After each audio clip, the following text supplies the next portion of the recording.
Pengangkatan Napoleon Bonaparte sebagai Kaisar Perancis pada tahun 1804 telah membuka babakan baru pada sejarah benua Eropa. Dengan ambisinya adalah menguasai seluruh Eropa.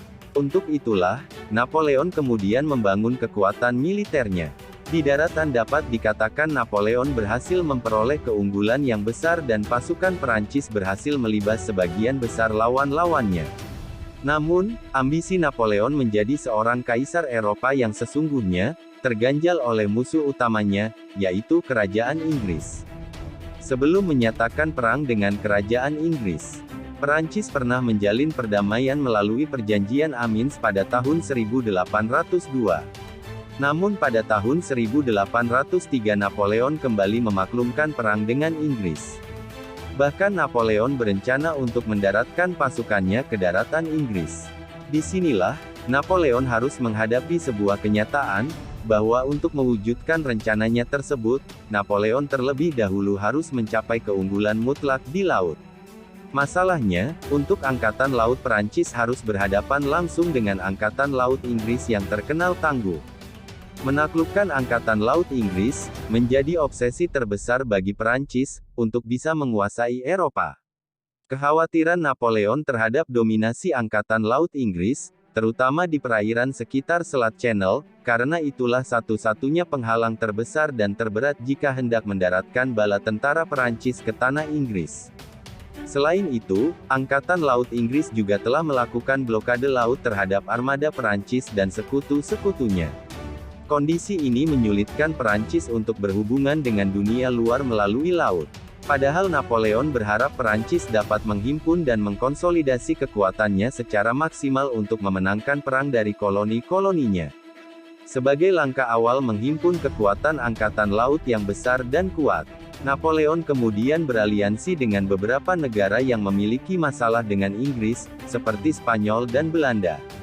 Namun, sebagai penguasa samudera sejati sudah tentu Inggris pun telah menerapkan strategi dan taktik yang tepat untuk menghantam setiap kapal penyerbu yang coba-coba masuk ke perairan mereka, termasuk mengkonsolidasi kekuatan dari koloni-koloni dan sekutunya. Satu armada di bawah komando Admiral Cornwallis bertugas mencegat setiap gerakan penyerbuan melalui Selat Channel dan memblokade Brest. Sementara itu, armada pimpinan Admiral Lord Horatio Nelson memblokade Toulon dan Laut Tengah. Khusus bagi Nelson, mendapat tugas tambahan yaitu menaklukkan Perancis di lautan.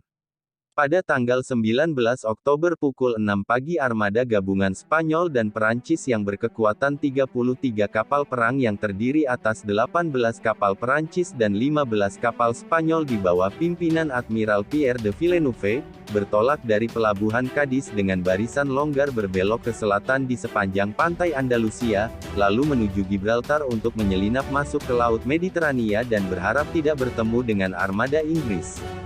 Namun pada tanggal 21 Oktober di perairan Trafalgar, manuver Villeneuve terpantau jelas oleh Nelson yang kemudian segera memerintahkan penghadangan. Armada Inggris yang berkekuatan 27 kapal, yang dipimpin langsung oleh Admiral Nelson yang berkedudukan di kapal HMS Victory dengan jumlah senjata mencapai 100 meriam, dan komandan keduanya Collingwood berada di HMS Royal Sovereign dengan kekuatan 100 meriam. Melihat situasi yang tidak menguntungkan tersebut, Villeneuve mengambil inisiatif berbalik arah kembali ke Cadiz dan bermaksud berlindung di sana. Tetapi Nelson yang tidak ingin mangsanya lolos, segera memerintahkan pengejaran. Nelson membagi 27 kapalnya menjadi 2 skuadron untuk menyerang pasukan Villeneuve dari arah barat, dengan memotong jalur lintasan musuh menjadi 3 bagian dan mematahkan garis pertahanan musuh. Taktik ini sebenarnya cukup berbahaya, karena menempatkan kapal pertama sebagai ujung tombak menjadi bulan-bulanan tembakan musuh, sebelum kapal lain membantunya. Pertempuran Laut Trafalgar berkobar dengan sengitnya pada tanggal 21 Oktober tahun 1805. Kapal-kapal saling melepaskan tembakan dan posisi kapal mereka yang berdekatan membuat pasukan dari kedua pihak dapat saling berlompatan ke kapal musuh. Taktik Laksamana Horatio Nelson yang dikenang sebagai Nelson's Touch, telah mengubah armada Laut Inggris, yang di atas kertas kalah jumlah, menjadi pemenang mutlak tanpa ada satupun kapalnya yang tenggelam. Namun kemenangan gemilang Inggris tersebut harus ditebus dengan harga mahal, yaitu dengan gugurnya Admiral Horatio Nelson. Panglima jenius Kerajaan Inggris gugur setelah tertembus peluru dari penembak jitu Perancis ketika tengah berdiri sambil memberi semangat pasukannya di quarterdeck. Nelson tertembak pada jarak 15 meter dari kapal musuh dan meninggal 3 jam kemudian.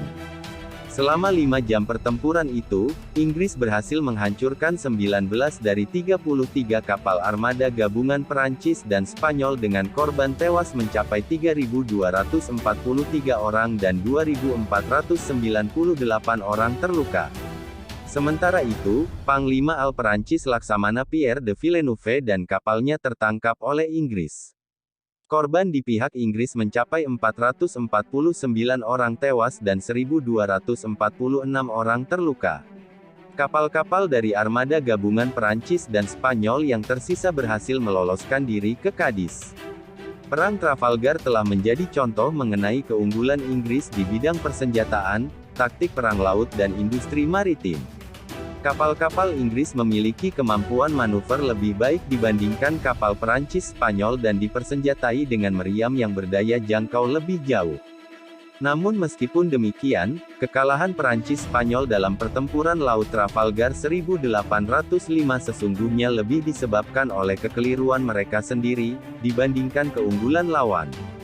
Trafalgar menjadi saksi sejarah yang kian meneguhkan dominasi Inggris di lautan dan memupuskan ambisi Napoleon untuk menaklukkan Inggris.